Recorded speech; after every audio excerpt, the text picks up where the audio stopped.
Given that vector A और B दोनों given है, ए और बी दोनों गिवन है, हमने पहले वेक्टर सी निकालना है, इसकी मैग्नीट्यूड और डायरेक्शन निकालनी है, और फिर वेक्टर डी निकालना है और इसकी भी मैग्नीट्यूड और डायरेक्शन निकालनी है। बड़ा सिंपल न्यूमेरिकल है। इसमें भी सबसे पहले हम डाटा वगैरह लिख लेते हैं। डाटा में आप देखें ए और बी एज इट इज हम लिख लेंगे, उसके बाद फाइंड क्या करना है, magnitude and direction of vector C, और पार्ट बी में क्या फाइंड करना है, magnitude and direction of vector D. तो सॉल्यूशन में हम एक काम करते हैं, सॉल्यूशन में सबसे पहले तो हम पार्ट ए का सॉल्यूशन लिखते हैं।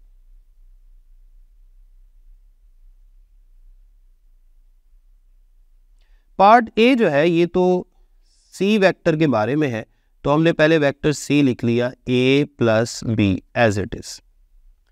उसके बाद यहां a और b की वैल्यूज पुट करें। a था 2i प्लस 3j और b है 3i माइनस 4j। अब 2i और 3i दोनों ऐड होके 5i बन गए। इसी तरह 3j में से माइनस 4j, इनको सिंप्लीफाई करेंगे तो माइनस j बचेगा। ये है वेक्टर सी, इसे आप इक्वेशन 1 कह दें।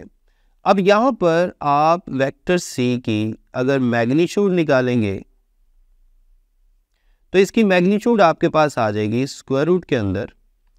आई का कॉफिशिएंट क्या है 5 का स्क्वायर प्लस जे का कॉफिशिएंट -1 का स्क्वायर, ये बनेगा 25 प्लस 1 यानी 26 का स्क्वायर रूट, और इसका फाइनल आंसर आएगा 5.1। तो ये आपके पास 5.1 आंसर आ गया मैग्नीट्यूड में। डायरेक्शन निकालने के लिए इससे पहले भी हमने डायरेक्शन निकाली, आपको मैंने अभी बताया था कि पहले हमने क्या करना है, पहले हमने फाई एंगल निकालना है, और फाई एंगल निकालने के बाद हमने थीटा एंगल निकालना होता है। ठीक है, तो यहां भी सेम वही काम हम करेंगे। पहले मैं फाई एंगल निकालूंगा, फाई किसके इक्वल है, tan इनवर्स ऊपर y कंपोनेंट की मैग्नीट्यूड और नीचे x कंपोनेंट की मैग्नीट्यूड। इक्वेशन 1 का j का कॉफिशिएंट 1 है और i का कॉफिशिएंट 5 है, 5 नीचे आ गया 1 ऊपर आ गया। और इस चीज़ का ख्याल रखना है कि किसी के साथ नेगेटिव साइन हमने यहाँ पे यूज़ नहीं करना फाई एंगल निकालते हुए। जब आप इसको सॉल्व करेंगे तो आपके पास फाई का जो आंसर है वो आएगा 11 डिग्री, ये फाई का आंसर आ गया। उसके बाद आपने देखा कि वेक्टर सी किस क्वाड्रेंट में है। आप गौर करें, वेक्टर सी इसका x कंपोनेंट पॉजिटिव है, y नेगेटिव है, तो ये फोर्थ क्वाड्रेंट में है। Vector D, vector C is in fourth quadrant. तो अगर वेक्टर फोर्थ क्वाड्रेंट में हो तो फिर थीटा एंगल किसके इक्वल होता है, 360 माइनस 5, और 360 में से 5 यानी 11 डिग्री माइनस करें तो आपके पास आएगा 349 डिग्रीज। तो इस तरह से आपके पास पार्ट ए सॉल्व हो गया। पार्ट ए में मैग्नीट्यूड भी आ गई और डायरेक्शन भी आ गई। ये आपके पास पार्ट ए। अब मैं पार्ट बी को सॉल्व करने लगा हूं। पार्ट बी को सॉल्व करने के लिए हम स्क्रीन को थोड़ा सा मूव करते हैं। ओके, अब मैं पार्ट बी को यहां पे सॉल्व करने जा रहा हूं। पार्ट बी में वेक्टर डी किस तरह से आएगा, उसने बता दिया कि वेक्टर डी आपने इस तरह से हासिल करना है, 3a माइनस 2b। अब यहां पे a लिखे, a किसके इक्वल था, 2i प्लस 3j और माइनस 2, और यहां b लिखे, b किसके इक्वल था, 3i माइनस 4j। अब इनको मल्टीप्लाई करें, 3 टाइम्स 2 6i, ये बन जाएगा 9j, और ये नेगेटिव साइन के साथ साथ अंदर मल्टीप्लाई भी करना है, माइनस 6i और माइनस माइनस प्लस हो गया, प्लस 8j। 6i से कैंसिल हो जाएगा, आपके पास 9j और 8j ऐड होके बन जाएगा 17j। तो आपके पास vector D comparatively short form में आपको नजर आ रहा है। इसको मैं बॉक्स में लिख देता हूं, ये वेक्टर डी है। अब इसी वेक्टर डी की हमने मैग्नीट्यूड भी निकालनी है, डायरेक्शन भी निकालनी है। मैग्नीट्यूड पहले निकालते हैं, बड़ा सिंपल है, आप गौर करें, इसमें ना तो x कंपोनेंट है ना z कंपोनेंट है, सिर्फ y कंपोनेंट है। तो इसी के कोफिशिएंट का स्क्वायर करेंगे और स्क्वायर रूट लेंगे। जारी बात है, स्क्वायर रूट स्क्वायर से कैंसिल हो जाएगा, तो आपके पास फाइनली यही मैग्नीट्यूड आ जाएगी। मैग्नीट्यूड इसकी बन गई 17। तो ये आपके पास एक आंसर हो गया। अब रही बात डायरेक्शन की, तो आप गौर करें, इसमें सिर्फ एक ही कंपोनेंट है और वो y कंपोनेंट है, और इसका एंगल 90 बन रहा है, क्योंकि ये पॉजिटिव y एक्सिस की तरफ है, तो इसका मतलब है कि इसका एंगल 90 है। तो हम डायरेक्ट ही इसका एंगल 90 लिख लेंगे। क्यों? क्योंकि ये किस तरफ है? पॉजिटिव y एक्सिस की तरफ है। तो ये था आपका न्यूमेरिकल नंबर 6 जी। नेक्स्ट है न्यूमेरिकल नंबर 7, 2.7। इसमें वो कह रहा है find the angle between two vectors A and B. दो वेक्टर उसने बता दिए हैं और इन दोनों वेक्टर्स के दरमियान सिंपली हमने क्या करना है, हमने एंगल फाइंड करना है। डेटा में आपके पास क्या कुछ है? डेटा में हमारे पास आ जाता है, दोनों वेक्टर्स आ जाएंगे, वेक्टर ए, ये वेक्टर बी है। उसके बाद हमने फाइंड क्या करना है, इन दोनों के दरमियान एंगल। एक बात याद रखें, जब भी दो वेक्टर्स के दरमियान एंगल फाइंड करने का वो कहे, आपने सिंपली क्या करना है, स्केलर प्रोडक्ट की वो जो आखिरी प्रॉपर्टी थी जिसके मदद से हम एंगल थीटा फाइंड कर सकते हैं, आपने वही फॉर्मूला यूज करना है, स्केलर प्रोडक्ट का basic formula. A dot B is equal to A B cos theta. यहां से ए बी मैग्नीट्यूड को अगर मैं लेफ्ट हैंड साइड पे डिवाइड कर दूं, यहां पे ए डॉट बी के नीचे लिख लूं, तो कॉस थीटा आपके पास आ जाएगा A dot B divided by A magnitude B magnitude. इसमें अगर मैं थीटा को राइट हैंड साइड पे ले जाऊं तो कॉस को अगर मैं दाईं तरफ ले जाऊं तो ये बन जाएगा कॉस इनवर्स, और ब्रैकेट के अंदर ऊपर ए डॉट बी आ जाएगा और नीचे ए मैग्नीट्यूड बी मैग्नीट्यूड। इसे मैं इक्वेशन नंबर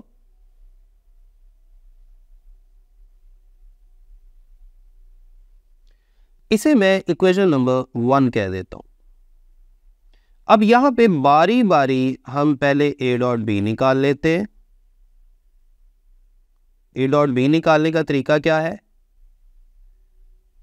ये स्केलर प्रोडक्ट की 5वीं प्रॉपर्टी है, जिसमें हमने ये लिखा था कि अगर दो वेक्टर्स को स्केलर प्रोडक्ट के थ्रू मल्टीप्लाई करना है और दोनों वेक्टर्स अपने रेक्टेंगुलर कंपोनेंट्स की फॉर्म में गिवन है, जैसे यहां पे आपको नजर आ रहा है, ए वेक्टर की जगह 5i प्लस जे लिख दिया और बी वेक्टर की जगह 2i प्लस 4j लिख दिया।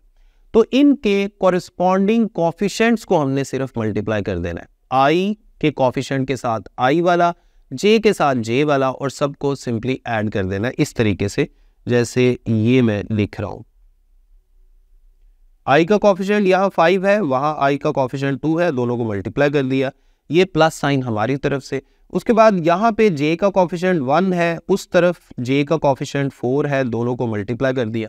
अब अगर k के कोफिशिएंट्स भी होते तो आप k भी लिख लेते, लेकिन यहाँ पे दोनों वेक्टर्स में से किसी भी वेक्टर में k वाला था ही नहीं, यानी z कंपोनेंट किसी का भी नहीं है। अब क्या करेंगे, 10 प्लस 4 और ये आपके पास बन गया 14। ये आपके पास a डॉट बी का आंसर आ गया। इसी तरह वेक्टर a की मैग्नीट्यूड हम निकाल लेते हैं अलग से। a किसके इक्वल था? 5i प्लस जे, i का कोफिशिएंट यानी 5 का स्क्वायर, इसी तरह j का कोफिशिएंट यानी 1 का स्क्वायर, 5 का स्क्वायर बन गया 25, 1 का स्क्वायर 1, और ये बन जाएगा 26 का स्क्वायर रूट, और स्क्वायर रूट को ओपन करेंगे तो आपके पास आएगा 5.1। इसी तरह b की मैग्नीट्यूड भी आप तीसरे स्टेप में आप निकाल लेंगे। स्क्वायर रूट के अंदर i के कोफिशिएंट का स्क्वायर यानी x कंपोनेंट का स्क्वायर। अब b में i का कोफिशिएंट क्या है? 2, और यहाँ 2 का स्क्वायर आ गया। j का कोफिशिएंट क्या है? 4, 4 का स्क्वायर आ गया। इस तरह से 4 प्लस 16, और ये बन जाएगा 20 का स्क्वायर रूट, और 20 का स्क्वायर रूट आपके पास आंसर देगा 4.5। ये सारी वैल्यूज आपने इक्वेशन नंबर 1 में पुट कर लेनी है, तो आपको थीटा का आंसर मिल जाएगा।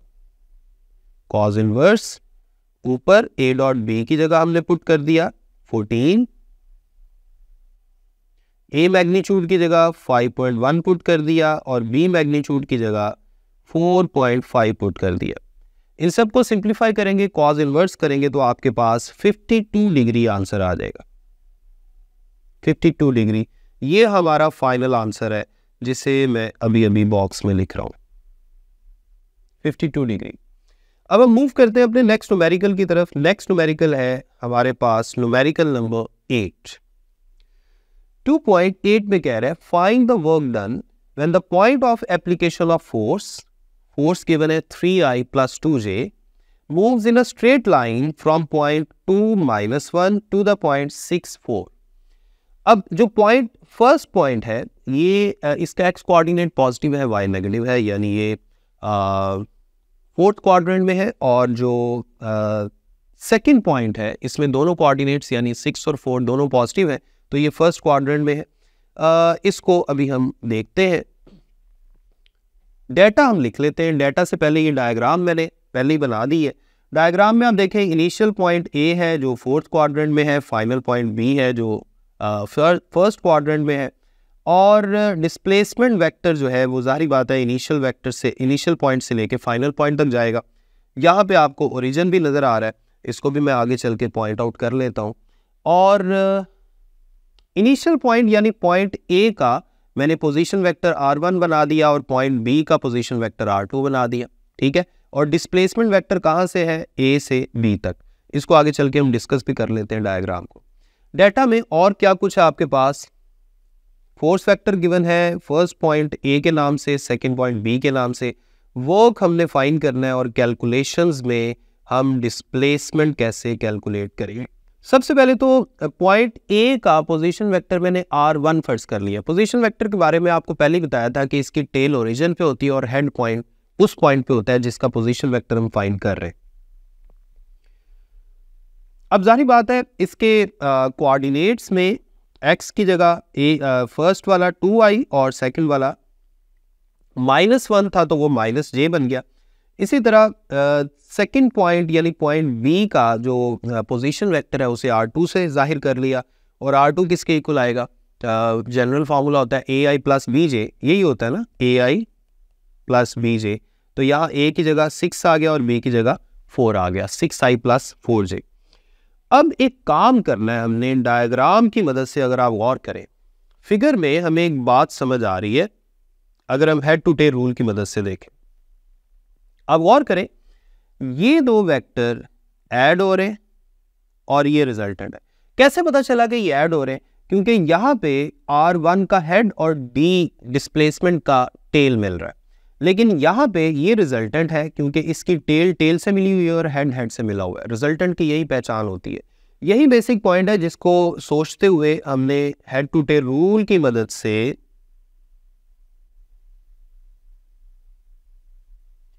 हेड टू टेल रूल की मदद से लिख दिया r1 plus d is equal to r2। और यहां से डिस्प्लेसमेंट वेक्टर मुझे मिल गया r2 माइनस r1, क्योंकि ये r1 मैं दूसरी तरफ ले गया और उस तरफ जाके वो माइनस हो गया। अब यहां पे आप r2 और r1 की वैल्यूज पुट कर दें। r2 क्या था, 6i प्लस 4j, और r1 की जगह 2i माइनस j।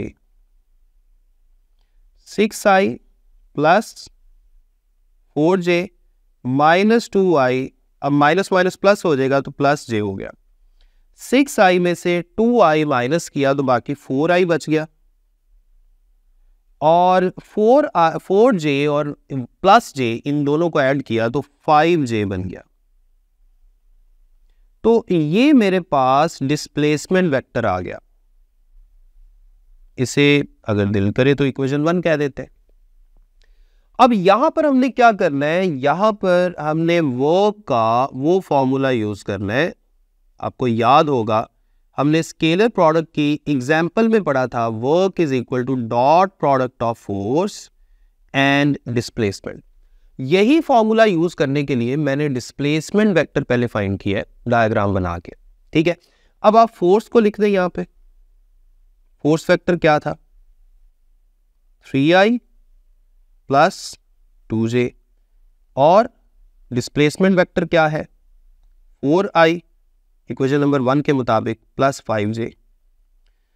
अब जैसे इससे पहले मैंने आपको करवाया कि हमने i के कोफिशिएंट्स को मल्टीप्लाई कर देना है, प्लस j के कोफिशिएंट्स को मल्टीप्लाई कर देना है। k वाले दोनों में ही नहीं है, इसलिए वो लिखने की ज़रूरत नहीं है। पहले i का कोफिशिएंट 3 था, दूसरी तरफ i का कोफिशिएंट 4 था। पहले i का कोफिशिएंट 2 था, दूसरी तरफ i का कोफिशिएंट 5 था। अब ये बन गया 12 प्लस 10 यानी 22। और उसने ये नहीं बताया था कि फोर्स का यूनिट न्यूटन लेना है, डिस्प्लेसमेंट का मीटर लेना है, क्या लेना है, तो इसलिए हम यहाँ पर 22 यूनिट्स लिख देते हैं। अगर वो फोर्स और डिस्प्लेसमेंट के यूनिट्स बता देते कि हमने कौन से लेने, तो हम न्यूटन मीटर भी लिख सकते थे। ये आपके पास वर्क का फाइनल आंसर आ गया 22 यूनिट्स। अब हम मूव करते हैं अपने नेक्स्ट न्यूमेरिकल नंबर 9 की तरफ। जी नेक्स्ट है न्यूमेरिकल 2.9। इसमें वो कह रहा है show that the 3 vectors i plus j plus k, 2i minus 3j plus k and 4i plus j minus 5k are mutually perpendicular. हमने ये साबित करना है कि ये तीनों वेक्टर आपस में परपेंडिकुलर है। हम जानते हैं कि स्केलर प्रोडक्ट में हमने एक प्रॉपर्टी पढ़ी थी कि दो वेक्टर्स अगर परपेंडिकुलर हों तो उनका स्केलर प्रोडक्ट यानी डॉट प्रोडक्ट 0 होता है। इसका मतलब है इनडायरेक्टली हमने इन तीनों वेक्टर्स का आपस में डॉट प्रोडक्ट 0 साबित करना है। अगर हम ये करने में कामयाब हो जाए तो इसका मतलब ये होगा कि ये तीनों म्यूचुअली परपेंडिकुलर है। तो इसके लिए पहले हमने डेटा को थोड़ा सा मेंशन करना है इस तरीके से। फर्ज कर लें हमने तीनों वेक्टर्स के नाम रख लिए, पहले को A कह दिया, दूसरे को B कह दिया और तीसरे को C कह दिया। फाइंड हमने क्या करना है कि तीनों म्यूचुअली परपेंडिकुलर है। दूसरे अल्फाज में जैसे अभी थोड़ी देर पहले मैंने आपको बताया कि तीनों का आपस में डॉट प्रोडक्ट 0 है, यानी A और B का डॉट 0 है, B और C का 0 है, C और A का आपस में 0 है। ये काम करने के लिए हमने सिंपली इनका डॉट प्रोडक्ट लेना है स्केलर प्रोडक्ट की 5वीं प्रॉपर्टी को यूज करके। तो सॉल्यूशन में सबसे पहले मैं A डॉट B करने लगा हूं। पहले A लिख लिया, फिर डॉट और फिर B। A वेक्टर था I plus J plus K और B वेक्टर था 2I minus 3J plus K। अब स्केलर प्रोडक्ट की जो 5वीं प्रॉपर्टी है जिसमें हमने फॉर्मूला बनाया था ax bx plus ay by plus az bz, यानी कोरस्पॉन्डिंग कोफिशिएंट्स को आपने मल्टीप्लाई करना है। तो सबसे पहले देखें यहाँ पे पहले i का कोफिशिएंट 1 है, दूसरे में i का कोफिशिएंट 2 है, ये प्लस हमारी तरफ से, फिर a वेक्टर में j का कोफिशिएंट 1 है, b वेक्टर में j का कोफिशिएंट माइनस 3 है, फिर प्लस लगाना है। उसके बाद a वेक्टर में k का कोफिशिएंट 1 है और b वेक्टर में भी k का कोफिशिएंट 1 ही है।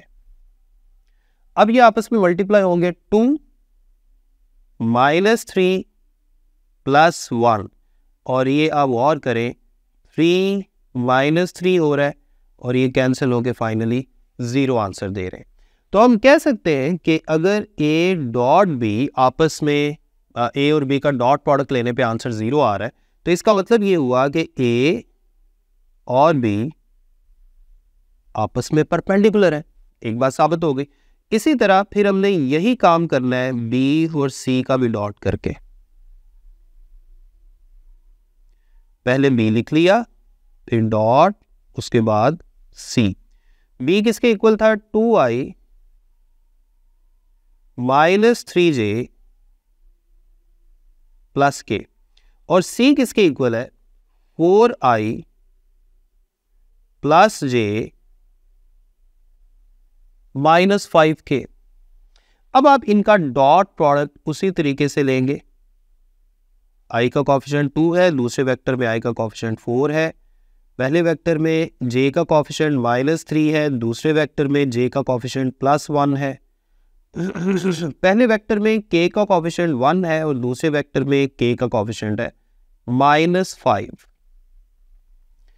4 और 2 8, -3 और फिर -5। इस तरीके से 8 -8 हो गया और अगेन इसका आंसर आ गया 0। इसका मतलब है यहाँ पे हमने ये भी साबित कर दिया कि B और C भी आपस में परपेंडिकुलर है। अब तीसरी चीज रह गई। तीसरी चीज किसकी है? A और C की। अब हम यहाँ पे A और C का आपस में डॉट ले लेते हैं। पहले A लिख लिया I plus J plus K और फिर डॉट और उसके बाद C लिख लिया। C किसके इक्वल था? 4I plus J minus 5K और दोबारा उसी तरीके से मल्टीप्लाई किया। पहले में I का कोफिशिएंट 1 है, दूसरे में I का कोफिशिएंट 4 है। पहले में J का कोफिशिएंट 1 है, दूसरे में J का कोफिशिएंट 1 है। पहले में K का कोफिशिएंट 1 है और दूसरे में भी K का कोफिशिएंट है -5। तो इनको सॉल्व करें तो बनता है 4 + 1 - 5। 4 और 1 को ऐड किया 5, 5 में से 5 माइनस किया तो आंसर क्या आ गया? 0। इसका मतलब है ये भी साबित हो गया कि C और A भी आपस में परपेंडिकुलर है। ये तीनों चीजें हमने साबित कर दी, यानी हमने इनडायरेक्टली ये साबित कर दिया कि all these 3 vectors are mutually perpendicular. ये चीज हमने साबित कर दी। ठीक है, अब हम मूव करते हैं अपने नेक्स्ट न्यूमेरिकल की तरफ। नेक्स्ट न्यूमेरिकल है आपके पास न्यूमेरिकल नंबर 2.10। 2.10 में कह रहा है गिवन दैट दो वेक्टर्स हैं, एक vector A I - 2J + 3K और दूसरा वेक्टर B है 3I - 4K। Find the length of projection of A on B। A and B नहीं है, यहां पे A ऑन B है। इसको मैं करेक्ट कर देता हूं, A ऑन B है।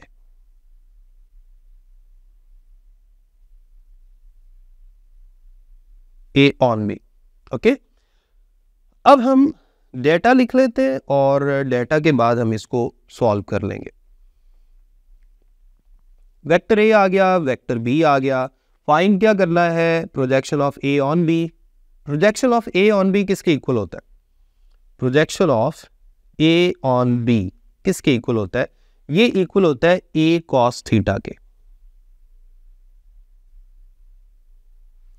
A cos थीटा, यानी हमने A cos थीटा फाइंड करना है।